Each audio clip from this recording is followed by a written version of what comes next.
जय जगन्नाथ।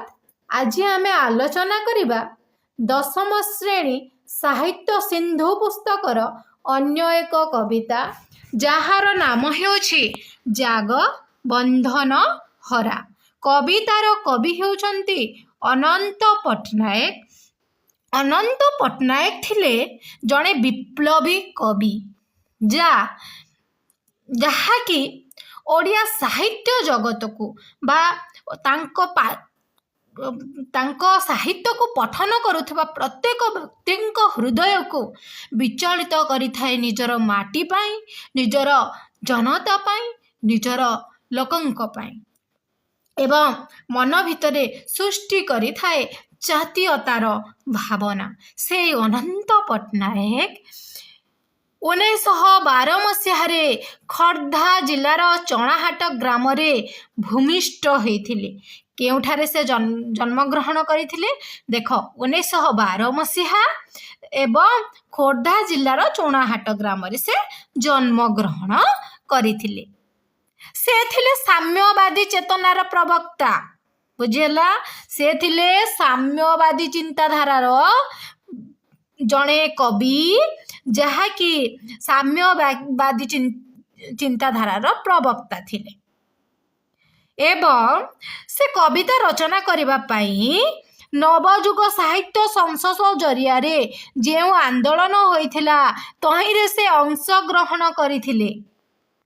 बुझेला नहीं, नवजुग साहित्य संशोधन माध्यम जो मानविक आह्वान प्रदान कर जाइथिला से थिले तहिर अन्यतम सारथी एवं अग्निवर्षी आह्वान और अधिकार साब्यस्त करिवार प्रेरणा बा दुर्बार प्रेरणा कविंक लेखनीर अजस्वितार प्रमाण दे थाए। जहाँकि नवजुग साहित्य संसदर प्रथम अधिवेशन रे प्रारंभिक संगीत रूपे एही कविताटी गान कर जाइथिला जाग बंधन हरा कविताटी। एबे आमे देखिबा तांकर केते गुडी रचना बळी। तांकर केते गुडी रचना बळी देखो, रक्त शिखा, छाईर छिटा, आलोड़ा लोड़ा, अवंतरा, किंचित आदि कविता संकलन तांको काव्यकृतिर सार्थक परिचय दे थाए। अवंतरा कविताटी पुस्तक पाई से केंद्र साहित्य एकाडेमी द्वारा पुरस्कृत होइथिले। से केंद्र साहित्य एकाडेमी पुरस्कार केउ कवितारू पाइथिले आमे जानिछु, से पाइथिले अवंतरा कवितारू केंद्र साहित्य एकाडेमी पुरस्कार। परीक्षा रे आसेबा बहुत उपयोगी अच्छे आसीपारे। अनंत पट्टनायक केंद्र साहित्य एकाडेमी कवितार नाम कौन? ताहा हेउछि अबांतर।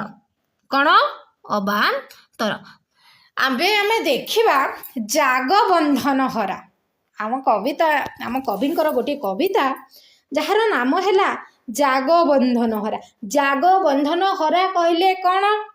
प्रथमे आमे जानिबा जाग कहले जाग्रत हेबा। जाग कहले कौन? जाग्रत हेबा।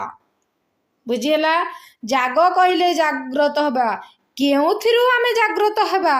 जो शोषण शोषित हेउतबा बा शोषण मुक्त हेबा पई श्रेणीहीन हेबा पई समाज सामाजिक तथ्य सांस्कृतिक व्यवस्था प्रवर्तक भावरे बा मानव उदारता भावरे जयगान करिबा पई बा मानविकता दृष्टि रखिबा पई आमको से बंधन जो बंधन मुक्त करा हेछि से बंधन रु छिन्न करिबा को हेबो।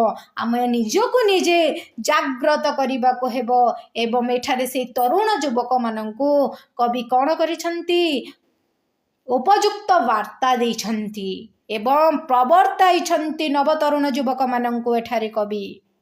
ताहले देखिबा देख ए कविताटी रे शोषण मुक्त श्रेणीहीन समाज तथा सांस्कृतिक व्यवस्था प्रवर्तन और मानववाद जयगान यही कवितार अंतःस्वर। ए कविताटी केउठारे बोला जाइथिला? ए संगीतटी नवजुग साहित्य संसद प्रथम अधिवेशन रे ପ୍ରାରମ୍ଭିକ ସଙ୍ଗୀତ ରୂପେ ଏହି କବିତାଟି ଗାନ କରାଯାଇଥିଲା। ମନେ ରଖିଥିବ, ନବଯୁଗ ସାହିତ୍ୟ ସଂସଦର ପ୍ରଥମ ଅଧିବେଶନରେ ଏହି ଆମ ଅନନ୍ତ ପଟ୍ଟନାୟକଙ୍କର ଜାଗବନ୍ଧନ ହରା କବିତାଟି ଗାନ କରାଯାଇଥିଲା ଏବଂ ଯାହାକି ସମସ୍ତଙ୍କ ହୃଦୟକୁ ଛୁଇଁ ଯାଇଥିଲା।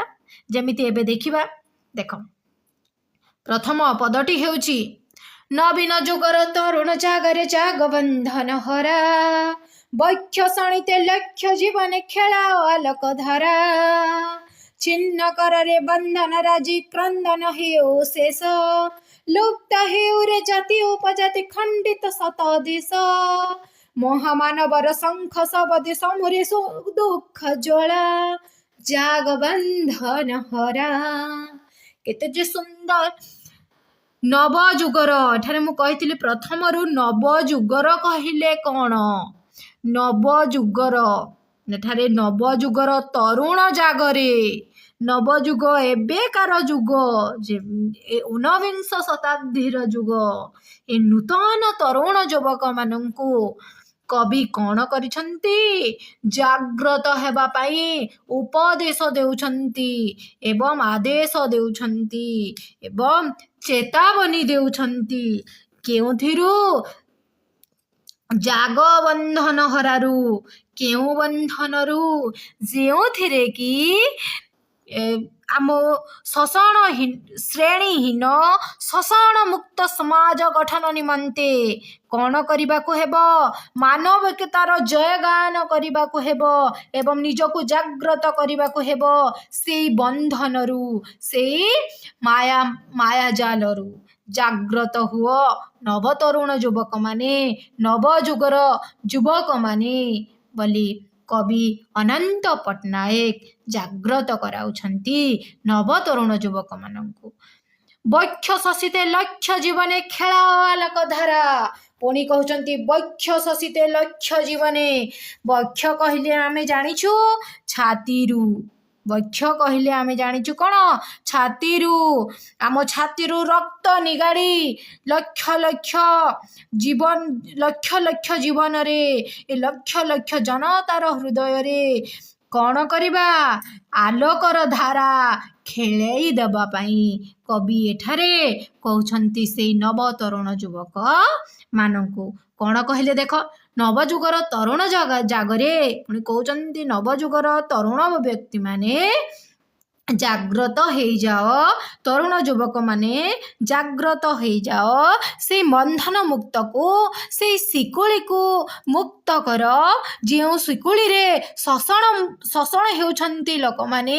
ଶ୍ରେଣୀହୀନ ସମାଜ ଗଠନ କର ଏବଂ ସମସ୍ତେ ଜାଗ୍ରତ ହୁଅ।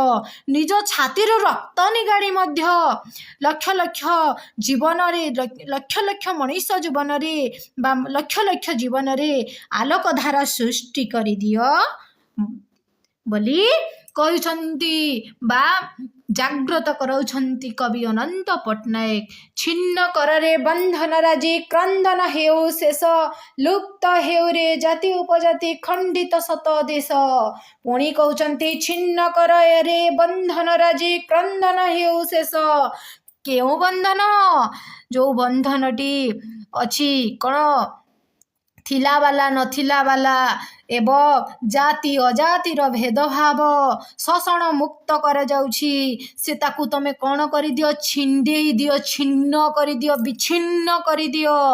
ଏବଂ ଯେଉଁ ଶୋଷିତ ହେଉଥିବା ଲୋକମାନେ ଯେଉଁ କାନ୍ଦୁଛନ୍ତି, ସେ ଯେଉଁ ରୋଦନ କରୁଛନ୍ତି, କ୍ରନ୍ଦନ କହିଲେ କାନ୍ଦିବା, ରୋଦନ କରୁଛନ୍ତି, ସେଇ ରୋଦନକୁ ତମେ ଶେଷ କରିଦିଅ। ତାଙ୍କ ଆଖିରୁ ତମେ ଲୁହ ପୋଛିଦିଅ। ସେଇ ଶୋଷିତ ନିଷ୍ପେଳିତ ସେ ଲୋକଙ୍କ ଆଖିରୁ ତମେ, ଜନତାଙ୍କ ଆଖିରୁ କ'ଣ କରିଦିଅ? ଲୁହ ପୋଛିଦିଅ। ତାଙ୍କ କ୍ରନ୍ଦନଟି ଶେଷ ହେଇଯାଉ। ହେ ନବତରୁଣ ଯୁବକମାନେ, ତମେ ଏବେ ଜାଗ୍ରତ ହୋଇଯାଅ ବୋଲି କବି ଏଠାରେ ଜାଗ୍ରତ କରାଉଛନ୍ତି ପ୍ରତ୍ୟେକ ନବତରୁଣ ଯୁବକମାନଙ୍କୁ। ଲୁପ୍ତ ହେଉରେ ଜାତି ଉପଜାତି ଖଣ୍ଡିତ ଶତ ଦେଶ। ପୁଣି କହୁଛନ୍ତି ଯେ ତୁମେ ଜାଗ୍ରତ ହୁଅ, ସେଇ ବନ୍ଧନକୁ ଛିନ୍ନ କରିଦିଅ, ଯେଉଁ ବନ୍ଧନରେ लोक माने शोषित हेउछन्ति अत्याचारित हेउछन्ति जो लोक माने पाखरे अत्याचार प्रहार घटुची से लोक से बंधन तुम माने एकता जागृत हुओ एवं समस्ते खेले जाओ विजय ध्वनि रे तांको से शोषित निष्पेषित लोक मान क्रंदन को तमें शेष कर दियो लुप्त हो जाओ ये समाज रे प्रचलित थिबा जाति उपजाति को एवं जे देशटी खंड विखंडित हो जाउछि ताको एकता भावना रे सृष्टि कर दियो हे नव तरुण युवक माने महामानवर शंख शबते समुरे दुख ज्वाला जाग बंधन हरा महामानवर शंख शबदरे महामानवर कहले महामानव जो मानव माने विप्लव करुछंती विप्लव सृष्टि करुछंती देश रे एकता भावना सृष्टि करिबा पाई शोषण मुक्त करिबा पाई श्रेणीहीन समाज गठन करिबा पाई सांस्कृतिक व्यवस्था परिवर्तन करिबा पाई तथा मानववादर जयगान करिबा पाई जे स्वर उत्तोलन करुछंती से महामानव शंख समदरे एवं समूरे कमी जीव बा समूरे कहिले कमी जीव तांको विप्लव रे कमी जाऊ से शोषित निष्फलित से जनता मानकर दुख जला शेष हो जाऊ एवं समस्ते जाग बंधन हरा हे नवतरुण युवक माने जागृत हो जाओ एवं से शोषण मुक्त समाज को एवं बंधन तार बंधन को छिन्न कर दियो छिंडे दियो तार बंधन को काटी दियो बोले एठारे कवि कौन कहउछंती प्रवर्ताउछंती बा जागृत कराउछंती नवतरुण युवक मानंकु आमे अन्य एक भागरे अन्य पद गुड़िक देखा बुझा एवं प्रत्येक प्रश्नर उत्तर देवा जदि भिडियोटी भल लगुच ताहले सब्सक्राइब कर दियंतु एवं लाइक कर दियंतु कमेंट दियंतु जय जगन्नाथ आसिबा अन्य एक भिडियो रे।